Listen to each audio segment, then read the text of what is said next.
Hello guys, this is Gwendy from NS2D Studios and the animator behind the Different Beast animatic, which made its debut in Jorge J. Rivera Heron's Thunder Saga livestream. After the release of that animatic, people have asked me how Eurylochus could realistically carry around and use that sword in battle. And I used to answer that it's how Jay wanted it designed. But now I have what I think is the most logical solution.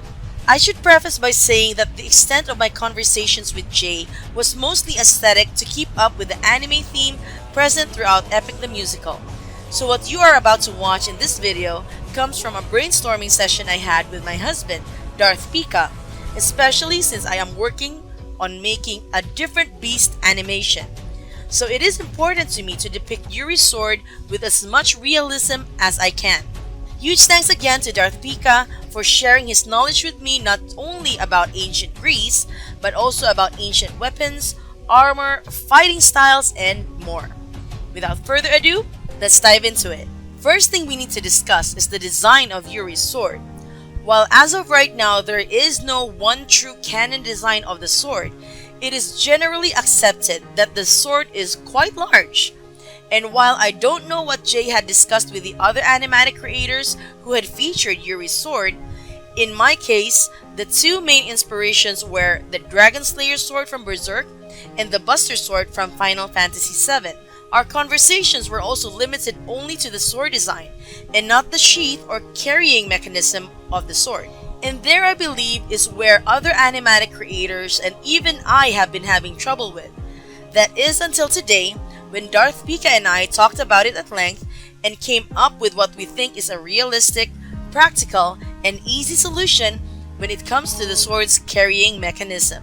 Before we dive into all that, here are a few things that Pika and I discussed were important things to remember when designing the carrying mechanism.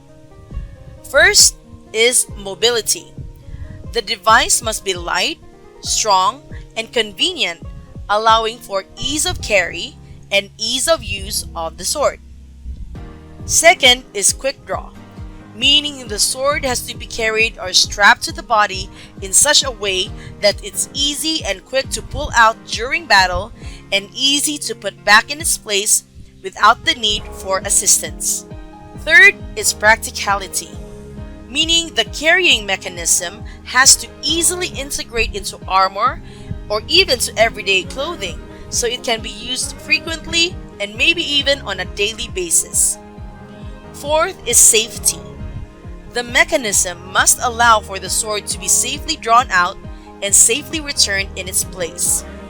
And the very last is aesthetic or cool factor. That should be self-explanatory, though in all honesty, it's the least important factor Pika and I looked into while coming up with our sword carrying solution. Now, let us establish something very important. Sword handle position. We all know by now that Eury carries his sword on his back, but does he carry it with the handle to the left, to the center, or to the right?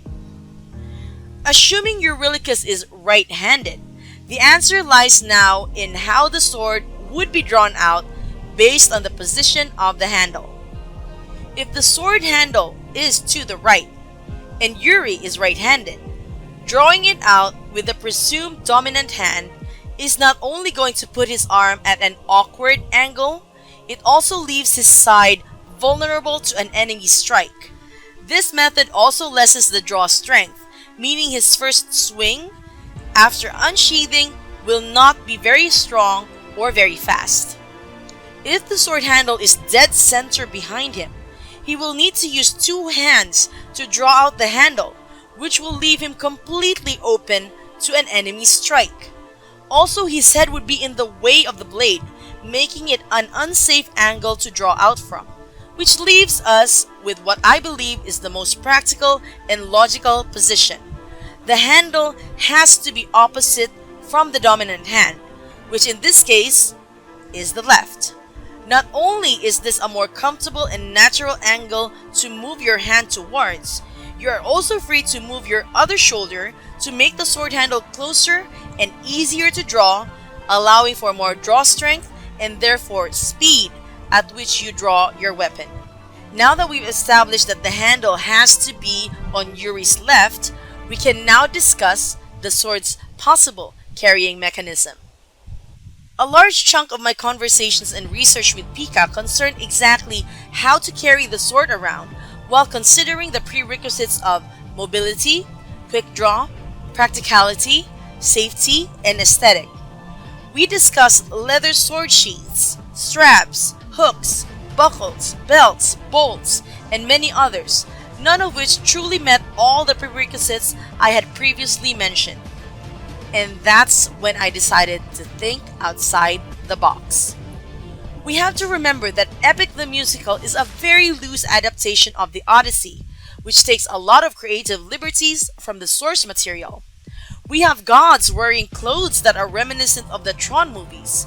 We have tiny fluffy creatures called Winions and Lotus Eaters. Even Eury himself has a sword and a pauldron inspired from anime and video game characters. With that in mind, I decided to find a modern solution rather than an ancient one. The answer? Magnets. Before history buffs dunk all over me for not being historically accurate, I had already previously established that we are gonna take a lot of creative liberties for this adaptation while still giving nods to the source material and to ancient Greece. And after some digging, I found out that one of the earliest records of magnets come from ancient Greece, where the people of Magnesia knew of lodestones that have an affinity for iron. And if it isn't obvious enough, Magnesia is where the word magnet comes from. From here, I would like to propose that Sami, the island where Eurylochus comes from, could be a source of magnets and have been used by his people for centuries, including in battle. Simply put, Eurylochus just slaps the sword onto his back and it sticks there because of magnets. This is where it gets even cooler. Where is the magnet placed then? Guys, the answer is staring us right in the face. Eury's pauldron, the seemingly out of place, impractical, if not flimsy armor, is the magnet, and with an extra magnet at the back to ensure that the sword sticks. From here, Pika and I further discussed that the hilt of Eury's sword could also be made of magnet, allowing for the sword's hilt to be secured to the pauldron with a similar magnet at the back holding the blade in place. A simple redesign of the pauldron and the strap would work nicely in accomplishing this. Make the pauldron bigger so that it's more magnetized, and add a magnetic buckle at the back, not only to secure the double straps, but also to secure the blade of the sword to Eury's back. So here you go, folks. The solution I'm presenting is magnets. Mobile, easy to draw, practical, safe, and the sword is so cool to look at when strapped to his back. That's it for this pretty long video. I hope this gave you food for thought, and if you're thinking of implementing this to an epic animatic you are or will be creating, please tag me, as I'd love to see how you go about it. Thanks again for watching this video, and I hope to see you in the next one.